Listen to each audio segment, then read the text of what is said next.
Understood and reduced to an item of knowledge is, in relation to the man who knows it, dead, for he has found out its madness, its injustice, its blind passion, and especially the earthly and darkened horizon that was the source of its power for history.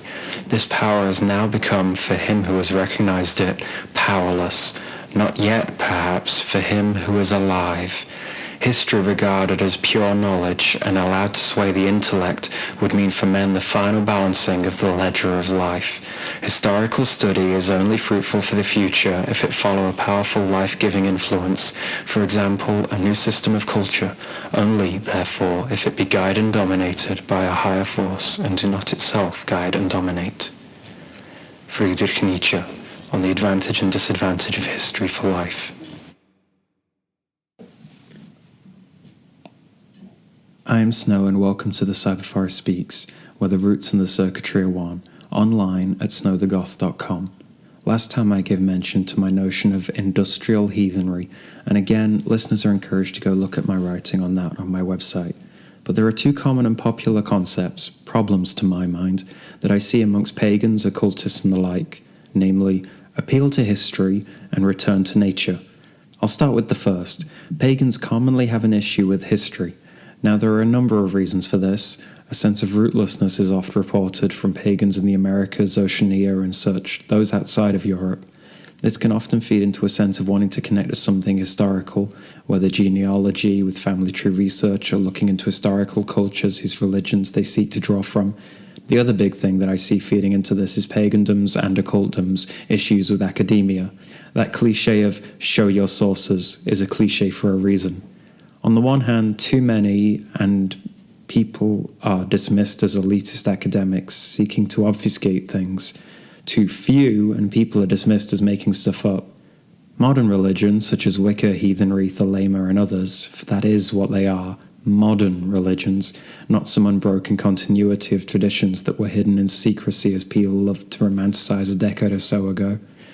These modern religions often seek to reconstruct or revive practices and beliefs from the distant past.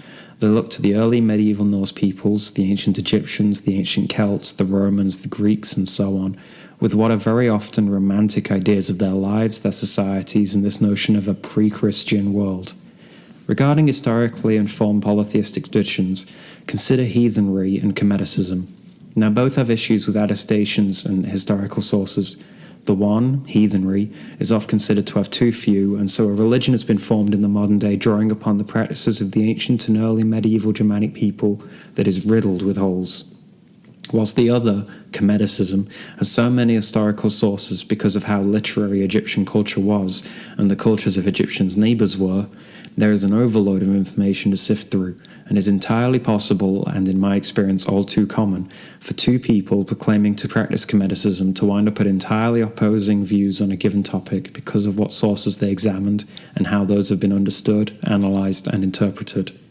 Now, what is always interesting to me is this very narrow, very tunnel-visioned approach to choosing eras of history to draw from. To an extent, it is understandable, but in a lot of other ways it is harmfully limiting and potentially naive.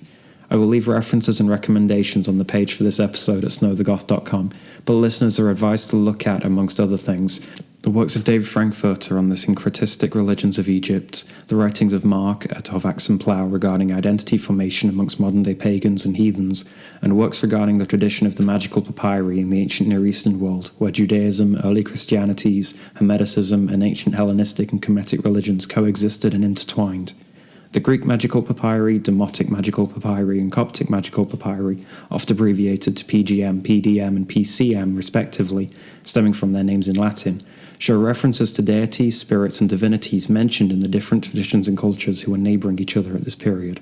I mention these to highlight how historically these religions and practices adapted and evolved.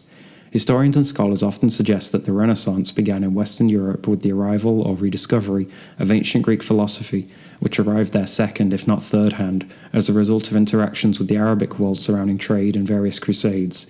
This led to people such as John Dee, Marsilio Ficino, William Lilly, and others drawing upon ancient Greco-Roman works, but also ideas from the Arabic and Persian worlds regarding spirits, divinity, astrology, magic, mysticism, and more.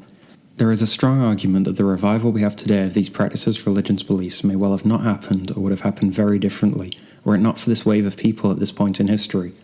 This Renaissance paved the way in the beginning of the early modern era for people like William Wynne Westcott, Samuel Liddell Gregor Mathers, Paschal Beverly Randolph, Emma Hardinger Britton, Arthur Edward Waite, Eliphas Levi, Papus, Helena Blavatsky, Alistair Crowley, Dion Fortune, Israel Regardie, Rudolf Steiner, Gerald Gardner, Ross Nichols, and many, many more.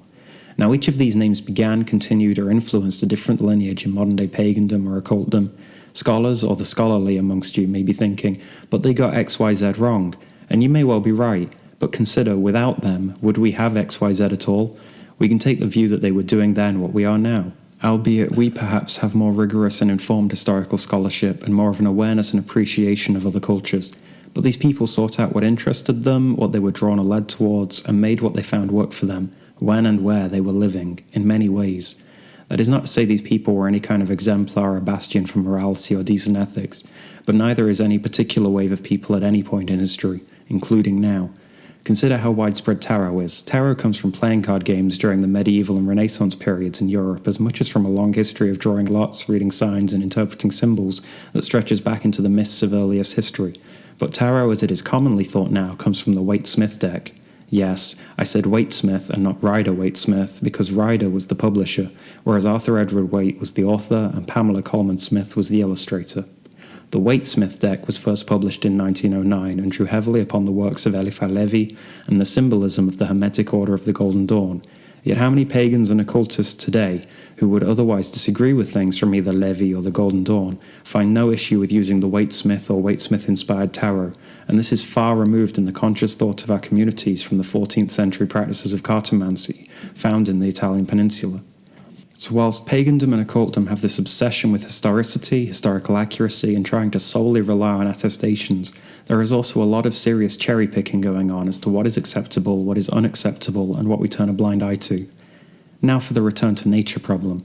Not only is such rhetoric often selfishly or ignorantly or naively ableist in that those who require regular medication, health checkups and such would struggle in a rural wilderness untouched by humanity, it is also, to my mind, fairly unhelpful in romanticizing a world that we do not inhabit as people resign themselves to longing rather than working with what they have. As some of this episode's earlier examples demonstrate, people always adapt what they inherit, what they learn, what they pick up to when and where they live, and adapt it to work for them. Conservatism, in the sense of trying to freeze things in time and prevent progress, growth, or development, is antithetical to how the cosmos and humanity works. Ancient Greek, Egyptian, and Roman religion is full of examples of gods of cities, towns, urban life, trade, national or regional borders, and so on.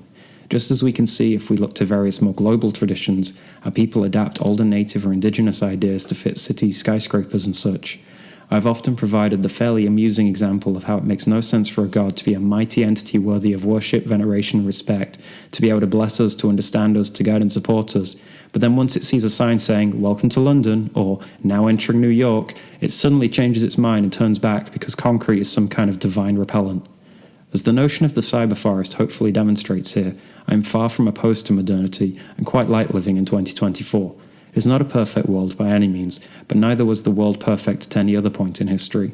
As Akala, the hip-hop artist and author, said in his Oxford Union address, pre-colonial Africa was not some utopian, pacifistic land where everyone got along, sang all day, held hands and worshipped together before the Muslims and Christians arrived. People have always been people, the world over. We fight and we love, we war and we marry. Pre-Christian Europe, pre-Muslim Arabia was no more or less harmonious than afterwards. Every form of life adapts to its environment to some degree, and adapts the environment around it to some degree. So rather than daydream about how great it would be to have a shrine deep in a forest, or postpone practice because of the lack of an outdoor space, consider what you can do with what you have. Grab your phone, switch the torch or flashlight on, and you have a candle replacement for your next ritual. Don't have an icon? Grab your phone or tablet and pull up a picture of a god, spirit, or ancestor. Want to make devotional music but don't play the lute? Why can't that keyboard or drum machine work for it? Engaging with the divine in the world around us also involves engaging in the world around us. Next time we shall talk about reputations and stereotypes in pagandom and occultdom. Until then.